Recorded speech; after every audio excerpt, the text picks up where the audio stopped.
My name is Purnima Ghale, and I am advised by Professor Harley Johnson at the Department of Mechanical Science and Engineering, University of Illinois, Urbana-Champaign.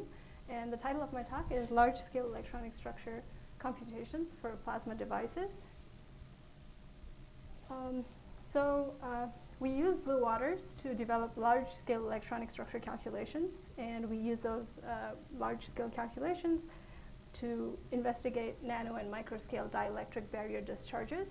And these devices have technological applications in microcombustion, chemical processing, etc. So on the right, we can see a schematic diagram of the material components of a dielectric barrier discharge, which was first reported in 1857. So we have two metallic plates. Each metallic electrode is covered by a dielectric, and there is a gaseous region in between. When we apply an AC voltage, which is pretty moderate, around around 1 kilovolts to 10 kilovolts and 20 kilohertz, we observe plasma formation, and they generally form as these micro discharges, and we also see some remaining plasma on the surface. And so we want to look at those devices with, we want to study them at atomistic resolution. So one way is we just look through the direction, along the direction of the applied voltage. And if we simply take a very one-dimensional unit cell and assume that our device is in the microscale regime, then we would need around 10 to the 8 atoms. On the other hand, if we take a cross-section of the dielectric material here and try to simulate a realistic ambient temperature, ambient pressure, then we would need a surface that contains around 10 to the 6 atoms. So we want to investigate systems at these levels. And so what we want is, once we have the atomic coordinates, either for this one-dimensional, highly one-dimensional case, or for this surface, we want to calculate properties such as the density of states, charge density, etc.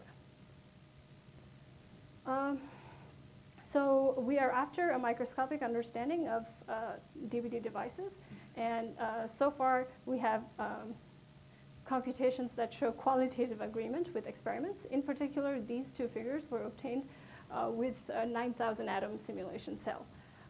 And so what we have, and so these two results, we obtained them in this form because they are very similar to what an experimentalist would measure.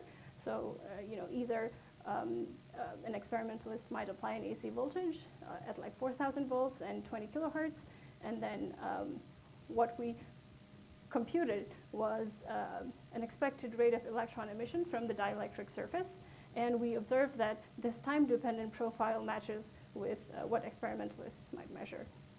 Similarly, we were also able to obtain this kind of hysteresis plot of the surface charge on the dielectric under an AC voltage, and so again, these are qualitative results, qualitative agreement. Before talking about the methods, I want to give a brief overview of different methods that people might be thinking of. So on the left, we have more accurate, more expensive quantum Monte Carlo methods where the typical system size might be 100 atoms. For density functional theory, we might go up to 1,000 or 10,000.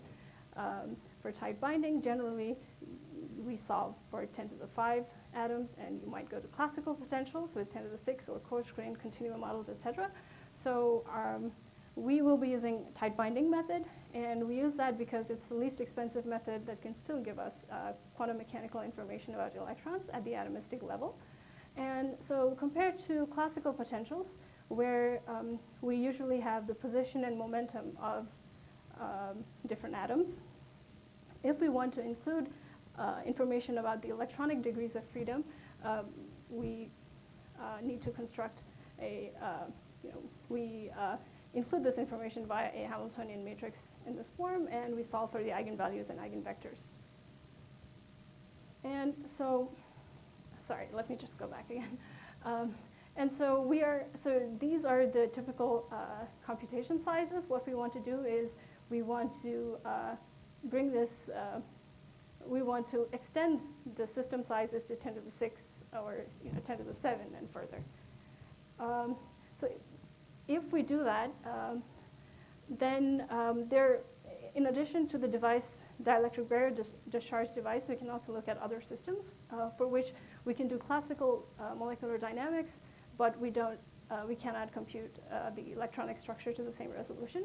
And some examples are disordered systems or any system without translational symmetry, gases and liquids. And these are just 4 examples that I found in the literature where we might be interested in finding the local charge density, the charge correlation, or the density of states, etc. So I will go through a very brief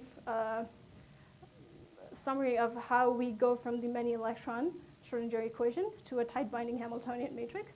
So what we have is a coupled differential equation, the Laplacian, the kinetic energy. Here, this is the external potential, which might be from the atoms, nuclei, etc. And this is the interaction between electrons. So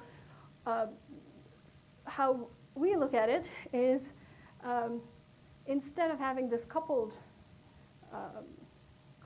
instead of solving this coupled equation of psi in this many variables, we replace it with n independent Hamiltonians.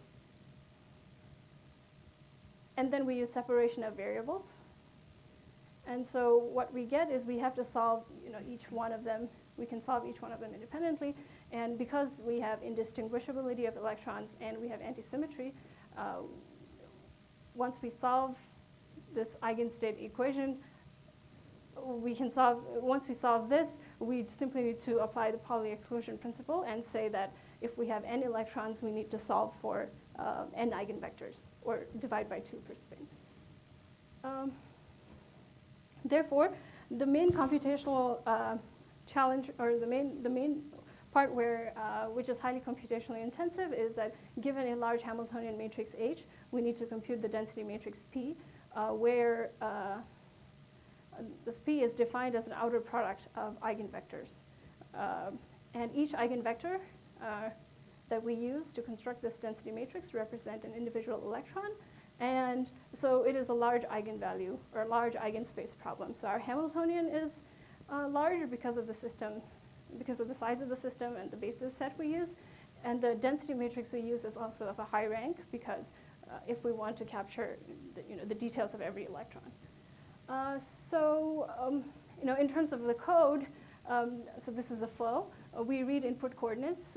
We compute the Hamiltonian, and we compute the density matrix. We check if we are self-consistent, and if we are not self-consistent, we go back and modify the Hamiltonian a little bit, and then run the simulation again. And at the end, what we get is energy of the system, density of states, charge density, partial density of states, or other electronic structure quantities that we might want.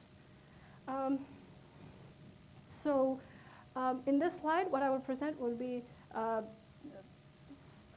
the past, I guess, algorithms, because within electronic structure theory, a lot of people have developed many algorithms, and they are also linear in terms of the number of floating point operations, but they rely on localization of the density matrix.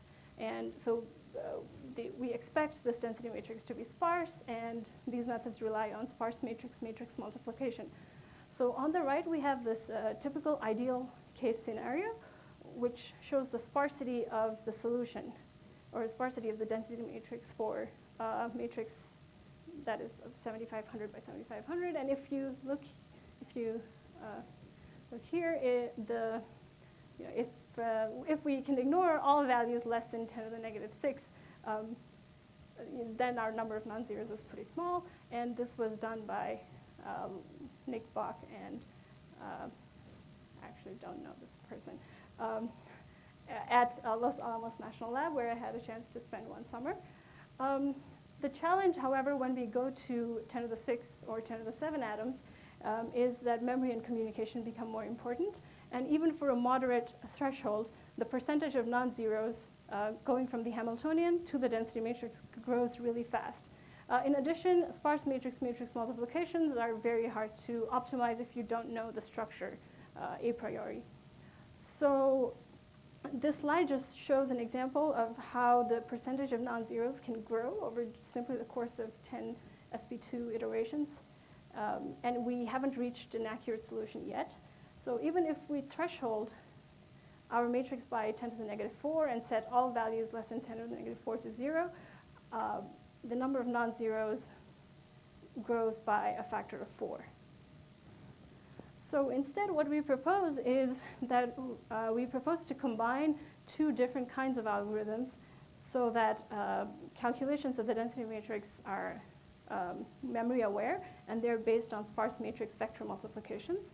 So in order to do that, we, instead of computing or assembling the density matrix, we construct an implicit solution of the density matrix, and we sample that.